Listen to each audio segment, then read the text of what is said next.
अगर आपको पता चले कि आपके बड़े भाई ने किसी महिला के साथ घोर अन्याय किया है तो आप क्या करेंगे? अपने भाई का साथ देंगे या उस अनजान महिला के साथ खड़े होंगे जिसके साथ वाकई गलत हुआ है? यही फिलोसॉफिकल और मोरल कॉन्फ्लिक्ट रामायण हमारे सामने रखती है और यही संघर्ष विभीषण के सामने भी था।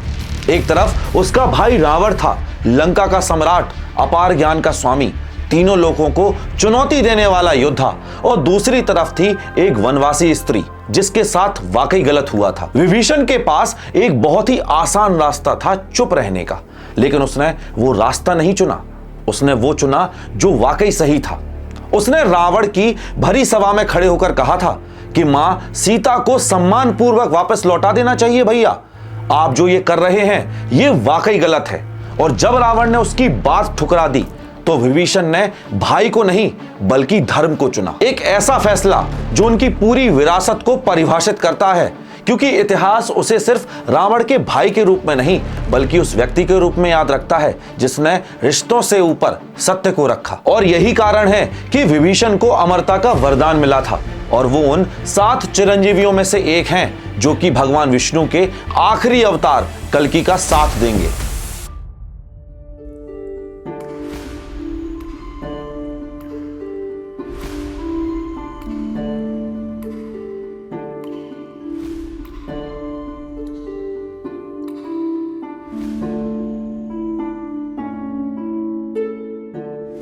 विभीषण का जन्म राक्षस कुल में हुआ था।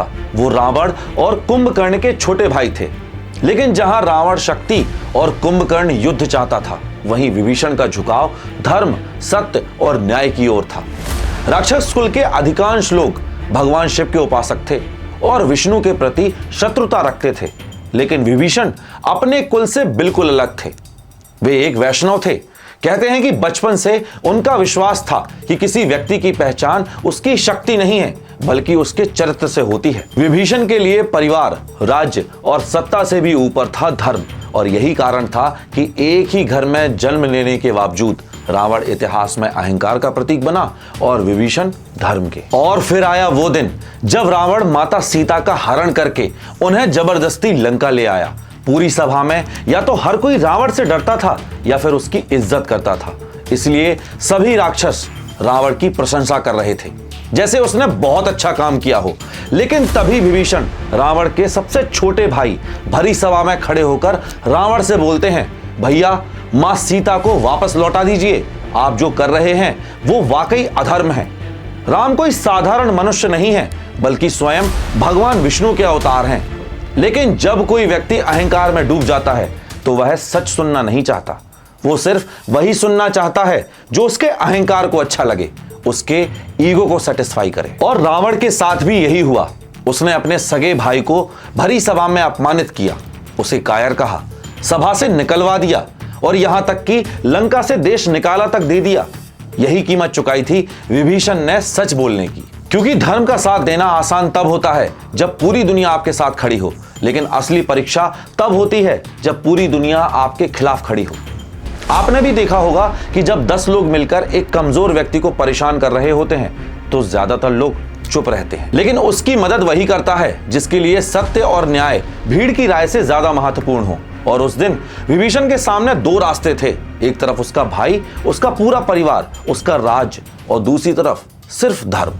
विभीषण ने भाई नहीं बल्कि धर्म को चुना। बहुत लोग सोचते हैं कि विभीषण ने प्रभु श्री राम की मदद सत्ता पाने के लिए की थी, लेकिन अगर ऐसा होता तो वो युद्ध खत्म होने का इंतजार कर सकते थे। उन्होंने भगवान श्री राम का साथ तब दिया जब यह भी तय नहीं था कि विजय किसकी होगी, क्योंकि एक तरफ रावण था जिसके पास दुनिया का सबसे ज्यादा ज्ञान, पैसा और शक्ति थी, और एक तरफ थे भगवान श्री राम जिनके पास ना रथ ना सेना थी।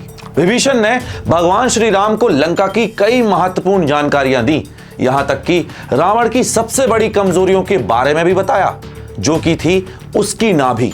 और यही कारण है कि आज भी लोग कहते हैं कि भगवान श्री राम की सेना ने युद्ध जीता, लेकिन उस विजय का एक सबसे बड़ा कारण था विभीषण। युद्ध समाप्त हुआ, आखिरकार धर्म की अधर्म पर विजय हुई। रावण मारा जा चुका था, लंका की राजगद्दी खाली थी और सबको लग रहा था कि भगवान श्री राम स्वयं लंका के राजा बनेंगे। आखिरकार उन्होंने उस रावण को पराजित किया था जिससे देवता तक भय खाते थे। लेकिन भगवान श्री राम सत्ता लेने नहीं, धर्म स्थापित करने के लिए आए थे। इसलिए उन्होंने लंका का सिंहासन अपने लिए नहीं रखा, उन्होंने लंका का राजा बनाया विभीषण को, क्योंकि विभीषण ने धर्म का साथ तब दिया था जब पूरी लंका उनके खिलाफ खड़ी थी। कथाओं के अनुसार भगवान राम ने उन्हें वरदान दिया कि वो कलयुग के अंत तक जीवित रहेंगे और जब धर्म संकट में होगा उसकी रक्षा करते रहेंगे। इसी वरदान ने विभीषण को भी सप्त चिरंजीवियों में स्थान दिलवाया। श्रीलंका में एक मान्यता है कि विभीषण आज भी लंका के अदृश्य रक्षक हैं। वहां कुछ मंदिरों में उनकी पूजा भी की जाती है। कुछ लोक कथाएं तो यहां तक कहती हैं कि वो रात के समय जगन्नाथ मंदिर में भगवान जगन्नाथ के दर्शन करने आते हैं। जब भी कोई व्यक्ति रिश्तों, डर और स्वार्थ से ऊपर उठकर धर्म और सत्य का साथ चुनता है, वहां विभीषण जीवित हो उठते हैं।